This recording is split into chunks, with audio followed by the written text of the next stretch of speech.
Hey everybody, welcome to the Dano channel. I am Dano, and I have had quite the time figuring out how I'm going to do this Star Wars Episode 7 The Force Awakens review for you guys, because I didn't know what I wanted to do. Did I want to release it right away and do no spoilers, or did I want to go full spoilers, or did I want to make a short review, make a long review? I actually recorded quite a few of them, didn't like them, so this is what you get. Okay, so I ended up waiting over a week to make my review. And I'm kind of glad that I waited because it gave me more time to really think about the movie, think about the things that I liked, things that I didn't like, look at different like fan rumors and weird conspiracy theories or whatever that people think is going on with this movie. So that's what I want this video to be. It's going to be, yes, it's going to be my review, but at the same time it's going to be more of a discussion place where we can just talk about everything Star Wars. So in case you didn't read the little title card or anything, I'm going full spoilers. But first, I'll give just kind of a generic spoiler-free overview for those who just want to know if I liked it or not. Oh, and don't worry, I haven't forgotten about the Stormtrooper giveaway. I've still got it. That's going to come later in the video, so just stay tuned, sit tight. It's coming.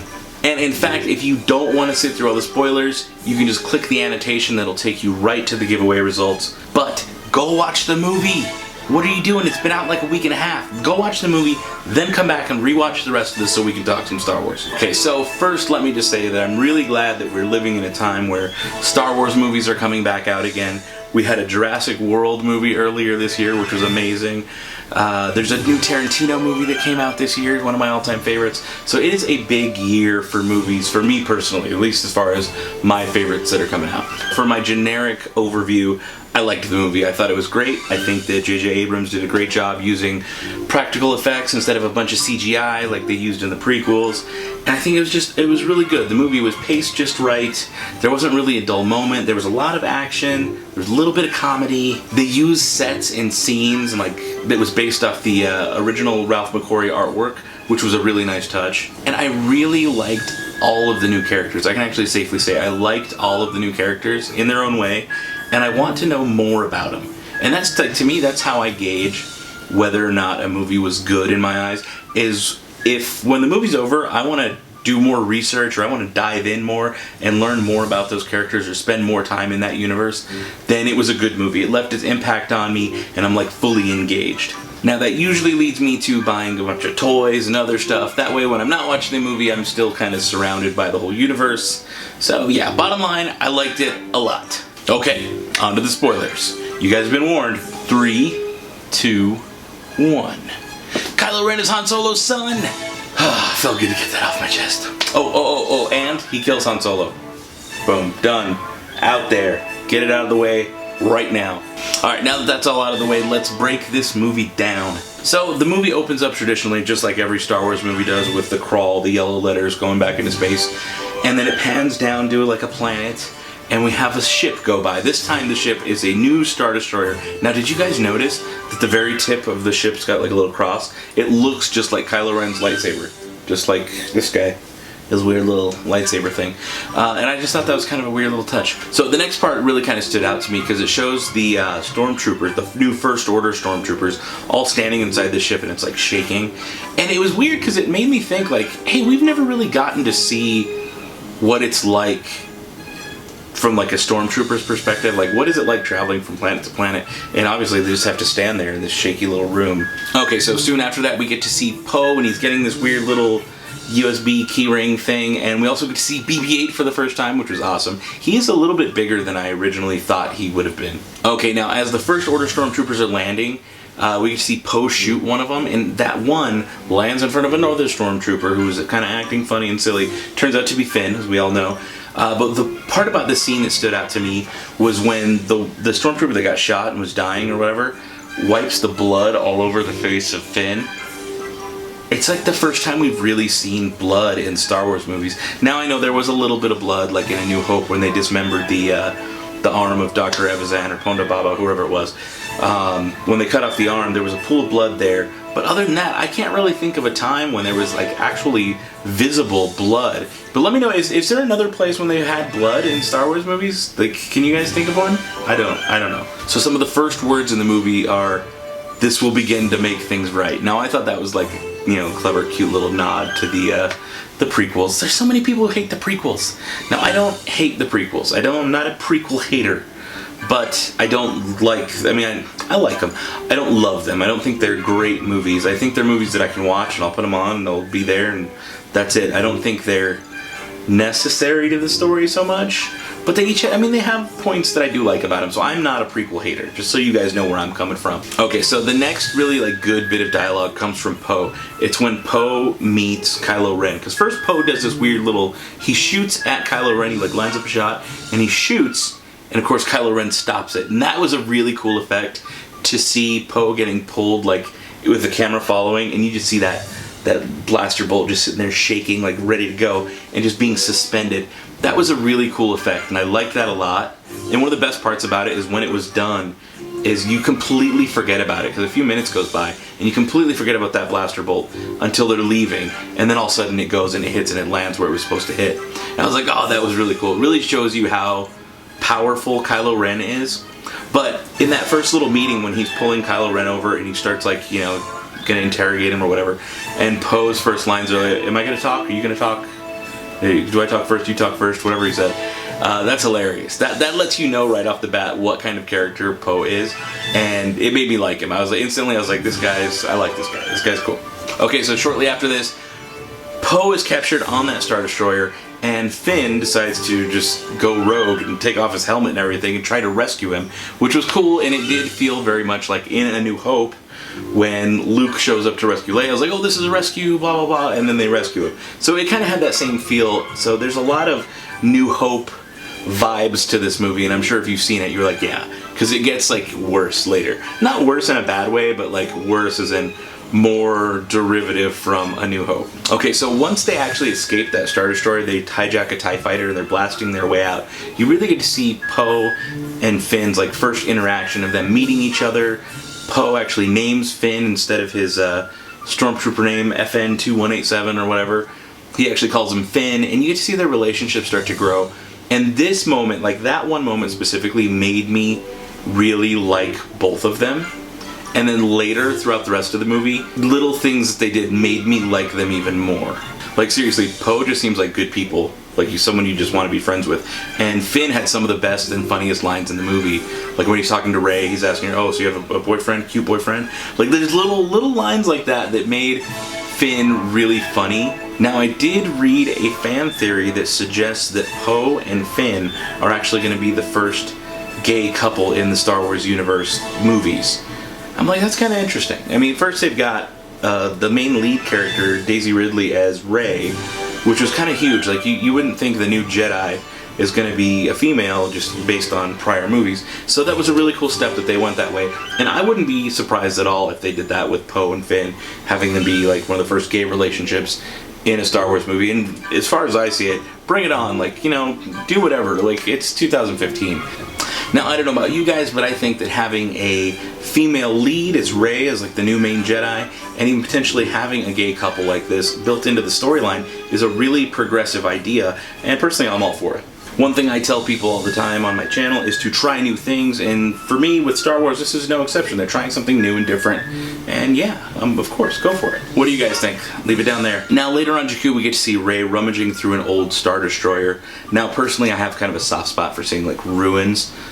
You know, things are like overgrown and like just ruined and destroyed, and seeing the inside of that Star Destroyer was really cool. It was neat to see like the whole hangar. It was just beautiful. It just got me right in the feels. Shortly after that we also get introduced to General Hux, who is like Supreme Commander Snoke's like redhead stepchild who's always fighting with Kylo Ren, and they have this weird like relationship where they're kind of like one-upping each other the whole time, and it's odd, but it does let you know who exactly the characters are and what's going on. This isn't the Empire.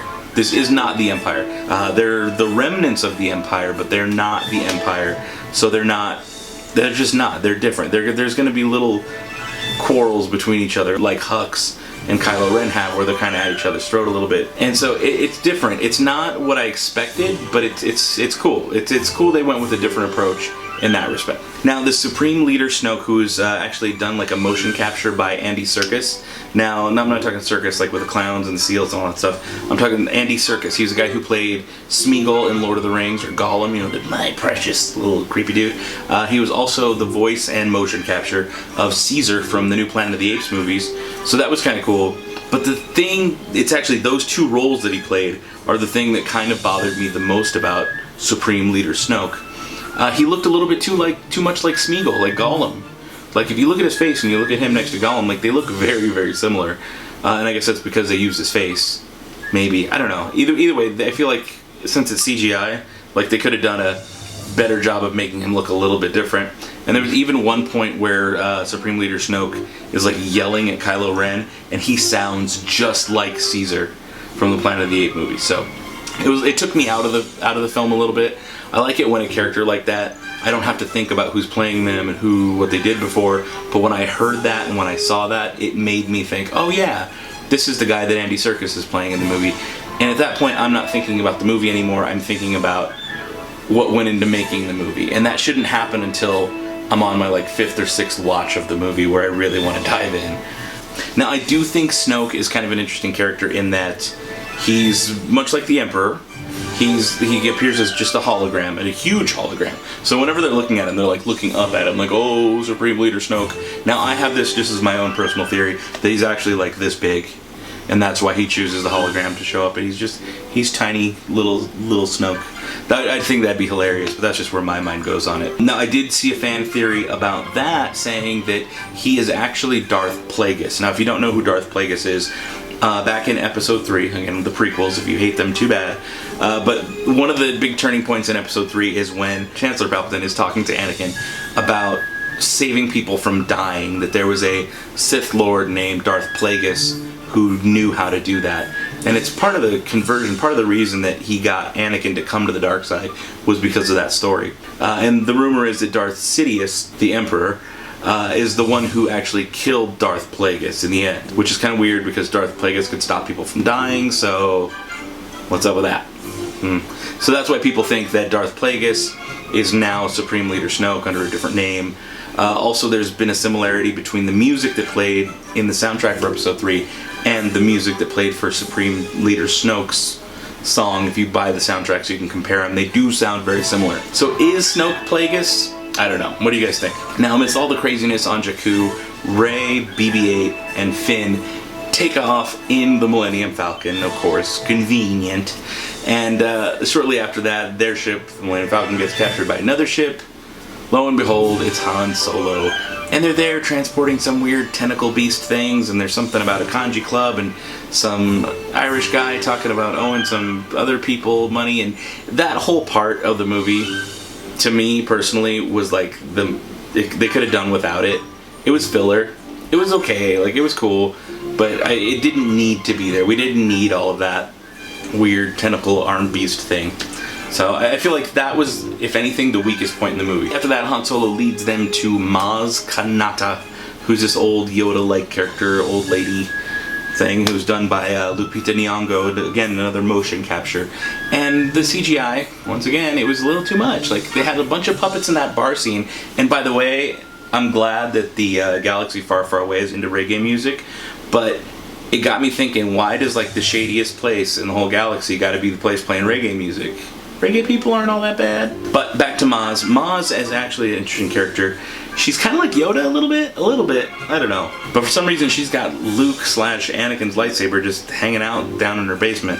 And it calls to Rey, and it has this weird little flashback scene. Now, J.J. Abrams confirmed that they used the voice of Alec Guinness, the original Obi-Wan, and the other guy who played Obi-Wan in the prequels, whose name just escapes me for some reason. But they used their audio in that weird little dream sequence. And there's some interesting points in that little dream sequence that happens. There's a shot of a hallway in Cloud City. There's what looks to be, I think, I'm not sure, correct me if I'm wrong here, but there was a toy that came out when Force Friday landed and all the new Force Awakens toys came out called Constable Zuvio. And it looks like in that little flashback scene that Rey has when she's touching the lightsaber, that this Constable Zuvio gets killed by Kylo Ren, just like really quickly. And it just made me think, why would they make a whole toy for this Constable Zuvio guy and just give him like a half-second death scene. There has to be more, or maybe it got cut out of the movie. I don't know, but I want to know more about this Constable Zuvio guy and why he got a toy. Because, I mean, if that's the case, make me a toy. I don't know, something. I mean, maybe we'll have to wait until episode 8 to really see who this Constable Zuvio guy is. I don't know. We'll see. So shortly after that, the First Order decides to have this crazy, weird display where they decide to use their new base, which is like a knockoff of the Death Star, but like times 5, called Starkiller Base. Now I do like that the name is Starkiller, because it's a nod to the original script where it was Luke Starkiller, was supposed to be the original Jedi. So it's kind of funny they named it that, you know, a little fan service. And it's like the Death Star in that it destroys planets, but this time it destroys like 5 planets all at once. So again, it's a derivative of A New Hope, but it's cool. It was fun and it was neat to see, and I like what they did with it. But the one thing that bugged me about the Starkiller Base was it's like, if Death Star's this big, of course they said Starkiller Base is like this big, it's like a planet. And when they're on the planet, it looks like a snowy planet with forests and like actual ecosystem, even though it's a giant machine. Now, if there's so much snow on this planet, and it's powered by the sun, there's actually a scene where they're showing it sucking the sun's energy onto this planet, how does the snow not melt? That's one thing that kind of bugged me a little bit. I was like, wait a minute. I mean, sure, lightsabers are fine, aliens are fine, but the snow not melting? Come on.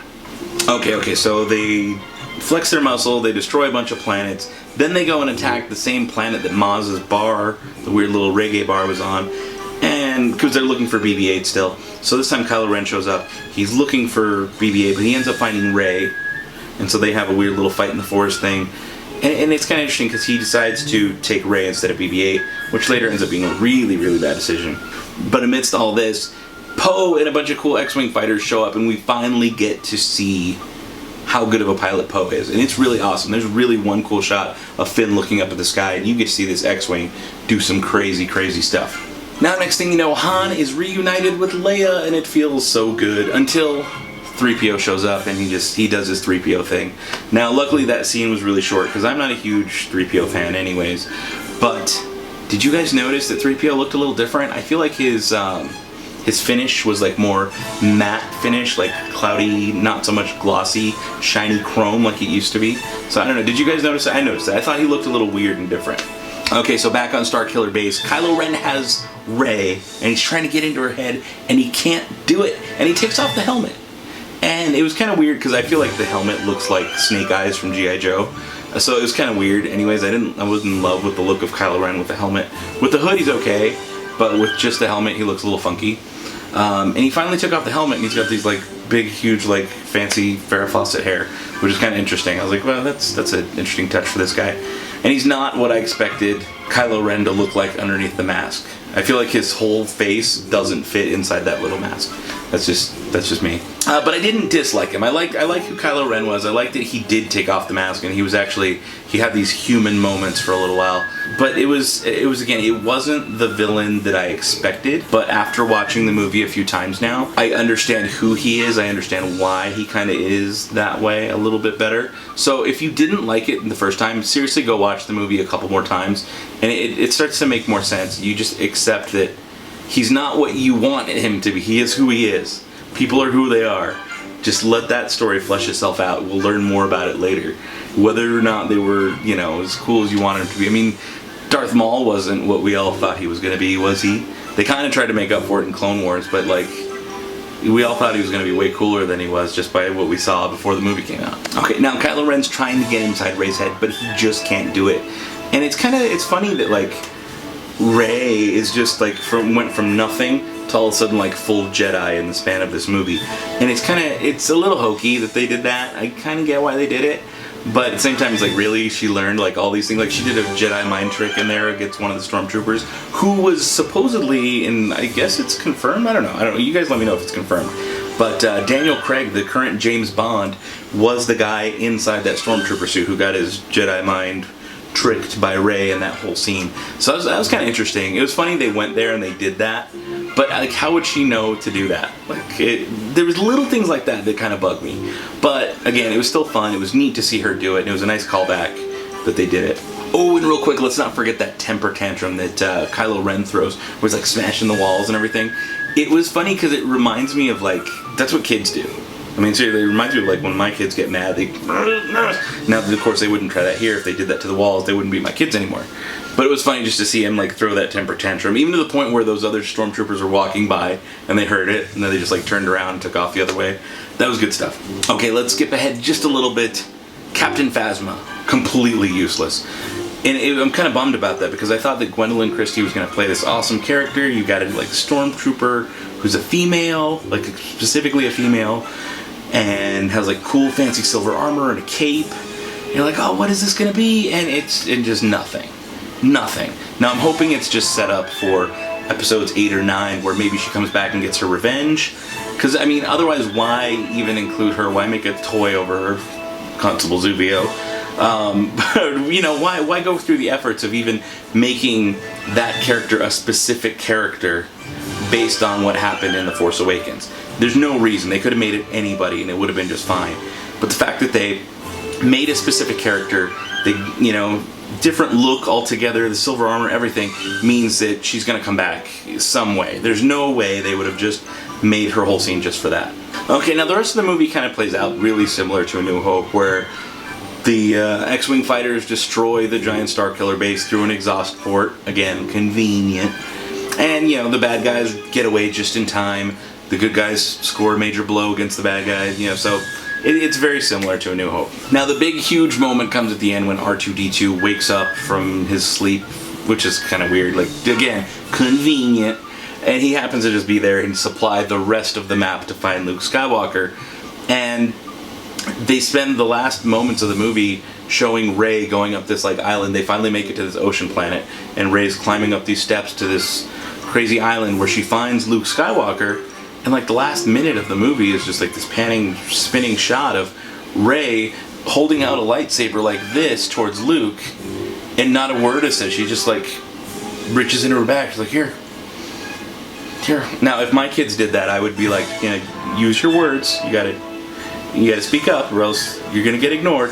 So I don't know how that end of that scene plays out, but it did seem interesting that Luke was there. And to me, I don't know, I've talked to a couple people about this, and they didn't feel the same. But in the rocks that were down there, it looked like there was a tombstone. I feel like Luke was at some kind of grave or something in that last scene. And I don't know, but the movie ends there. And so they don't really confirm exactly like who Rey is. We know she's a Jedi. We know that in the first trailer, they redid that speech of Luke saying, you know, the Force is strong in my family. My father had it, my sister has it, I have it, and you have it. So I think that's kind of hinting towards Rey. They didn't confirm it in the movie though. But this last week when Disney Infinity released a new expansion for The Force Awakens, there's actually dialogue in the playset of Kylo Ren telling Rey, "Face me, cousin." So, is that spoilers? I feel like they wouldn't have let that big a spoiler happen in a kid's video game. I mean, it's not really that big a spoiler because it's definitely hinted at, but it's still like, why would they confirm it that way of all ways? I don't know. Guys, let me know what you think down in the comments below with all these weird rumors, fan theories, crazy stuff. And this giveaway. So, what me and my son, we decided to go through, I wrote out everybody's name on little pieces of paper like this, and we filled it. This is actually a piggy bank, you guys can see. There's a slot in here, and there's even all the names still in there. I didn't remove them yet. But we picked a winner. So you guys want to see who won? You want to see who won the cool custom painted Stormtrooper helmet? You want to see it? Alright, take a look. And now, the moment I'm sure most of you have been waiting for. It's time to do the giveaway of the custom painted Stormtrooper helmet that I put a nice little indoor space battle scene on there. So what we've done is I actually put a bunch. It's indoor, yeah, it's indoor. The planet Endor, and there's a Death Star 2, and there's a Star Destroyer, and ships all over it. On the bottom there's the planet. Planet Endor, right on the bottom. So what I've done is I took all the people who entered, and I put their names on little pieces of paper, and you can kind of hear it. They're all inside this bigger Stormtrooper helmet, but I need your help to pick the winner. You got it? You can do it? Yeah. Okay, I'm gonna take the little thing here. Where is it? There we go. Okay, you got it? You gonna put your hand? Or here, you shake it up. You shake it up and you find one you like. And tell me when you got a winner. Let's see who it's gonna be. I'm gonna miss this thing. I really like it. You get one? Who do you got? Who do you got? He's taking his time picking here. Wants to make sure he's using the Force. You gonna pick the right one? Who's the right one? I don't know. Who's the right one? Who's the winner? Uh-oh, you got two of them. Two. You picked two, so this is what we're gonna do. One's in one hand, one's in the other. Which hand do you want? Tap my hand. This hand? There you go. Okay. Put that back. Who's the winner? I'll help you read it. This says Kenny Thompson is our winner. I don't know if you guys can see it on there or not. Probably blurry and very tiny. But Kenny Thompson, congratulations! And thank you so much for watching and commenting along and entering and everything. That's really cool. So you're going to get this. I'm going to actually put it back in the original box that it came in, that I did in the unboxing with the stickers, the markers, and all the other stuff. So a big, huge congratulations to Kenny Thompson for winning the art giveaway. I hope you enjoy this thing, man, because I am definitely going to miss it. Be sure to check your inbox, because I'll be messaging you here through YouTube. And if you don't get it or don't know how to check your messages on YouTube, then you message me on Twitter at Dano Flores, and we can go from there. But yeah, a big, huge congratulations. Thank you guys so much for watching. I hope you enjoyed my movie review and this art giveaway. Let me know what you thought about it. Subscribe! He's right, you should probably subscribe. And while you're at it, give this video a big thumbs up, and I might be inclined to do more cool art giveaways. Thank you guys so much for watching. May the subscribers be with you.